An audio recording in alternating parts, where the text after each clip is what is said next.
Hello and welcome. In this video, we are going to be diving into the #1 nutrient deficiency in women, which is iron deficiency. And the thing is, most women have no idea they're dealing with it because your blood serum markers can show normal, but meanwhile, there's a lot of other things going on below the surface that indicate that your iron is low. So there's carrier proteins, there's storage forms, there's gatekeepers, and we're going to talk about all of that and what you can do about it. So it's the #1 nutrient deficiency in women, and yet we rarely hear about it. It impacts your oxygen, your thyroid, your methylation, your hair, metabolism, nervous system, and all of this is really core to metabolism tune-up and all of the things that we work on. And so if you are struggling with weight loss, then you might have an iron deficiency. And so let's get into all of that right now. So first I'm going to talk about the symptoms of iron deficiency. How does this show up? So energy, are you feeling fatigued? Do you have cold hands and feet? Do you have breathlessness or air hunger? In your metabolism, do you feel like you have a slow or sluggish metabolism? You have low thyroid symptoms or trouble losing weight?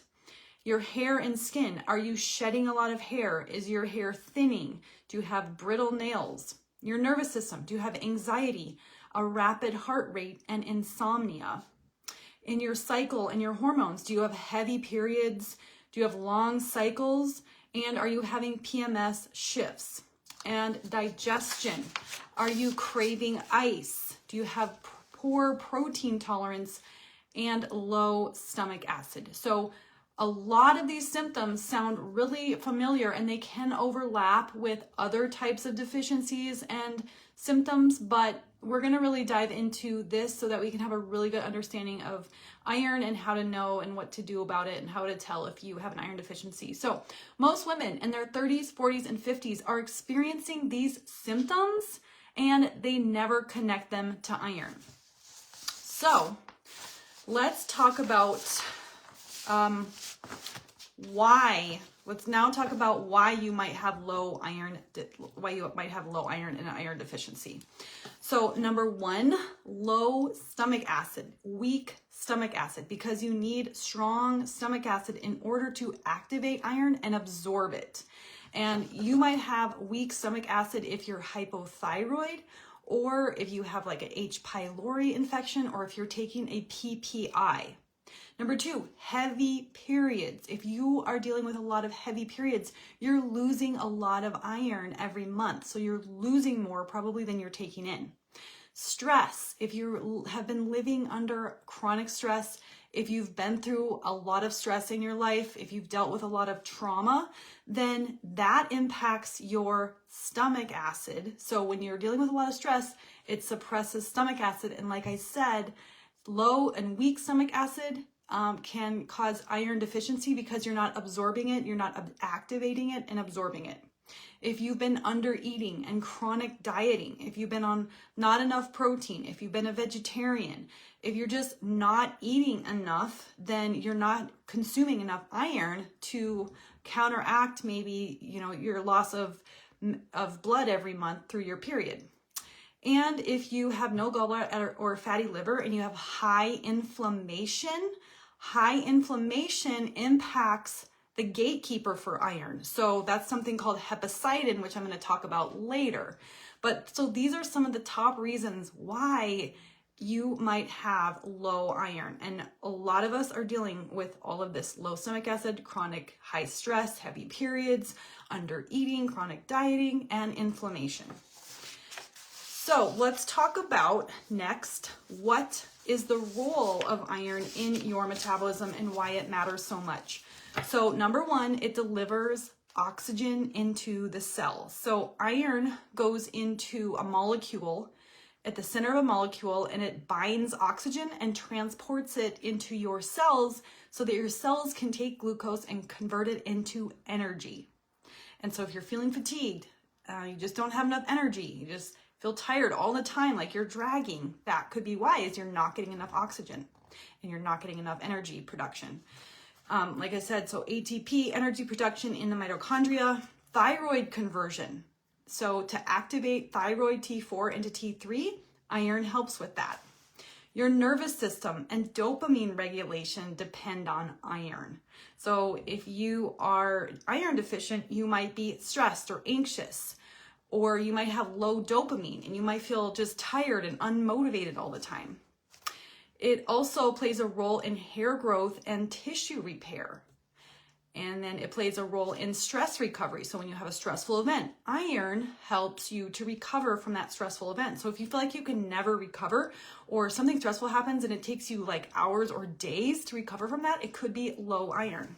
And exercise tolerance. So if you exercise and then you are just worn out, like fatigued for days, like longer than you should, then that could be a low iron. When iron is low, metabolism slows down because oxygen delivery slows down. That's like the number one thing to keep in mind, is you're not getting enough oxygen. Even though you're breathing it in, it's not getting delivered to the cells. It affects your hormones, nervous system, methylation, detox, and liver support.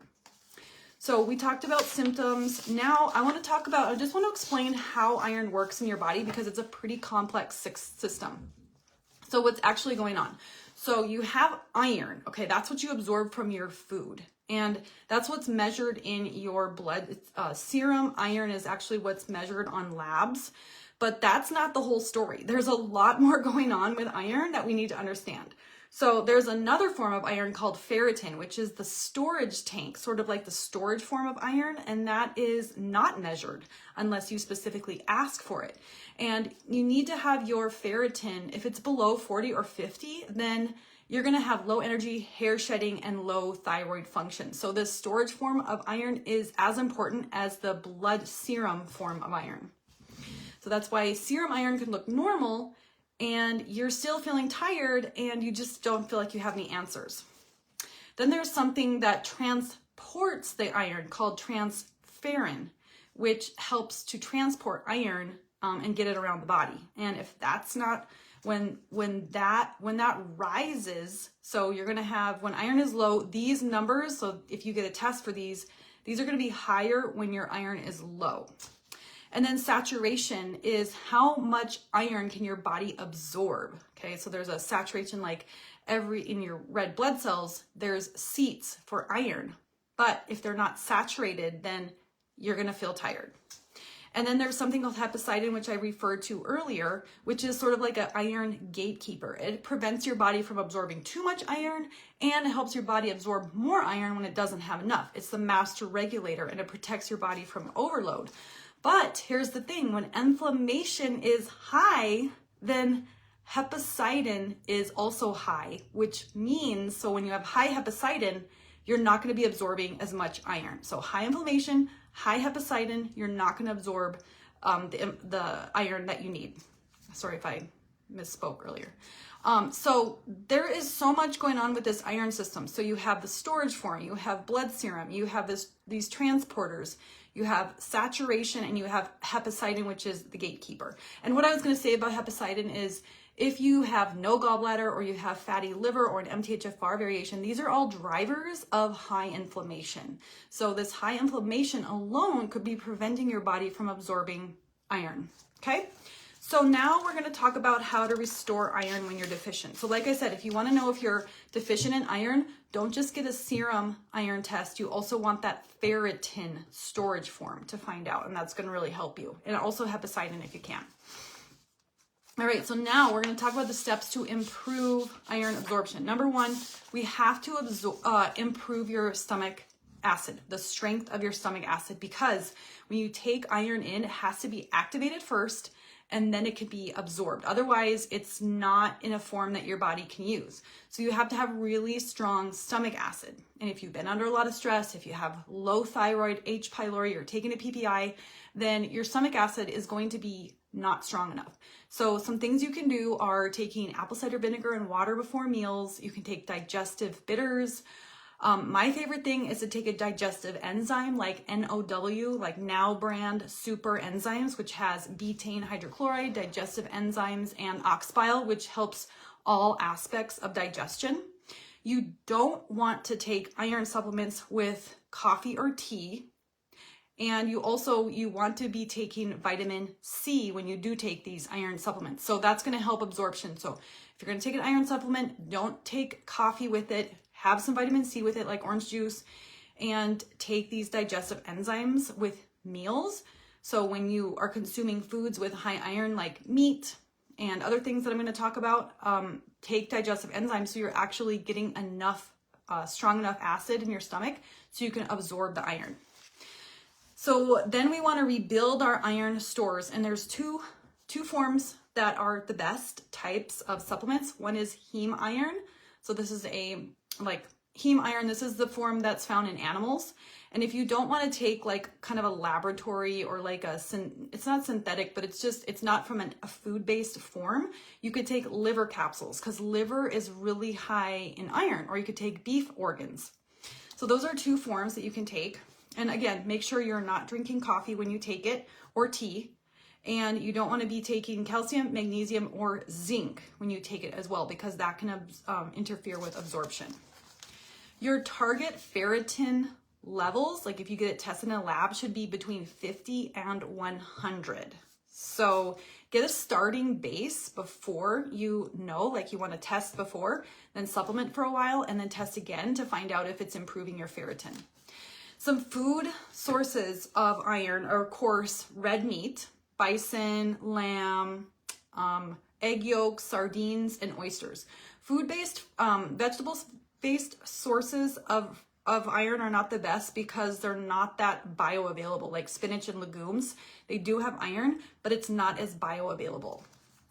And then step 3, we want to support your carrier proteins and cofactors. So some of the cofactors that you need for absorbing iron and carrying it throughout the body are copper, vitamin A, the B vitamins, and protein. So these are things that I recommend. I think it's great for somebody to take a multivitamin so that you're getting all of these, like you're getting a little bit of copper, you're getting B vitamins, a little bit of vitamin A. Although if you lost your gallbladder, then you might need to specifically take fat soluble nutrients like vitamin A and E and D and K, because you might not have been absorbing those fat soluble nutrients if you didn't have good bile flow. So I like the Thorne Daily Nutrients to be getting some of these co-nutrients, or the beef organs from Body Health. Those are my two favorite. And this is why, so one of the things that we focus on in Metabolism Tune-Up is eating foods that are going to support your body to properly absorb iron. So we focus on protein, on liver support, and methylation, because you can't just dump iron into your body and expect your body to take it in. It's got to have a good environment. It's got to have a good terrain in order to absorb that. So let's say you were dealing with low iron and you were having all those symptoms. What is the realistic timeline for restoration? So if you start doing the things that I talked about, you can see improvements in energy in about 2 to 4 weeks. Your hair can start improving in 2 to 3 months. Your ferritin will rise in 3 to 6 months. So going back to testing, so you can test before you start taking iron, and then get a test 3 to 6 months after you start supplementing. And for full restoration of iron, it can take up to 12 months. So you have to be patient with this. You know, the body works slowly, and that's what I emphasize in Metabolism Tune-Up, is it's not a quick fix. There's a lot of things going on in your body, a lot of things that have to adjust and change. And so that's why, like, you just have to stay the course and just, make these lifestyle changes that you're going to do the rest of your life, rather than just trying quick fixes, dumping supplements in here and there. We don't want to be doing that. We want to be establishing really good habits, eating habits, healthy habits, so that your body as a whole is working the way it's supposed to optimally, and you don't have to just try to spot fix all these little holes in your metabolism. So there are some instances where women won't absorb iron, and I want to talk about what those could be. So if you have a lot of inflammation in your gut, like if you're eating gluten or dairy and your body's really sensitive to that, then that can really affect your body's ability to absorb iron. If you have H. pylori, which is a really common bacteria or virus that infects the stomach. If you have celiac or gluten sensitivity, which again can impact the gut and cause a lot of inflammation. If you have heavy periods, So this is like a chicken and egg, where low iron causes heavy periods and heavy periods causes more low iron. And a reason for heavy periods is actually low iodine. So you might have to address your iodine status first and then address iron. If you have a copper deficiency, again, if you have a lot of inflammation in your body, if you have low vitamin D, low omega-3s, you're not getting a lot of sunshine, you could have a lot of inflammation. Gallbladder removal is a driver of inflammation. If you're under eating, if you have thyroid issues and that is causing low stomach acid, if you have a lot of stress in your life and you're not doing anything to relax and have downtime and support your body and your nervous system. But I just want you to know you're not doing anything wrong, okay? This is not your fault. You're living in a world that is very, very difficult to be healthy in, okay? So it's like we are pushing a boulder uphill to try to be healthy in this world. And you have to be very intentional with your health. You can't just like willy-nilly out there, like one day you're going to be healthy, one day you're not. You have to establish really good habits. And I know it's like impossible in this world to do it, but I'm rooting for you. I know you can do it. And just little changes every single day is the way. So just try to get 1% better every single day and things will turn around. And so don't feel like you have to do everything all at once. Just make one little change at a time. Like maybe the first things you start doing is addressing your stress level and making sure that you have downtime throughout the day. Having downtime is not doing nothing. And a lot of people have an issue with feeling like they're being unproductive. But honestly, your nervous system needs you to have downtime. You need to be off your phone. You need to just be like having time to think and be a soul in this world and not have to constantly be working. So that would be number one. Number two is making sure you're getting enough protein. And then number three, I would really start taking that now digestive enzyme that I talked about. The now super enzymes can really help with absorbing all kinds of nutrients that your body needs.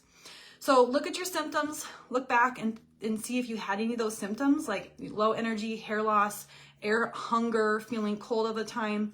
Evaluate, are you getting enough iron from your diet, and support your digestion this week. Okay, so I just want to encourage you that you're doing great. I'm really proud of you. Any kind of changes that you're doing is amazing and awesome.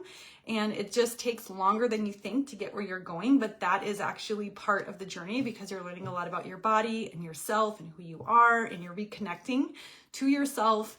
And so don't give up on the journey. The journey is actually more important than the end result. So thank you so much for joining me. Let me know your questions down below and the questions that you have for next week. Okay, take care.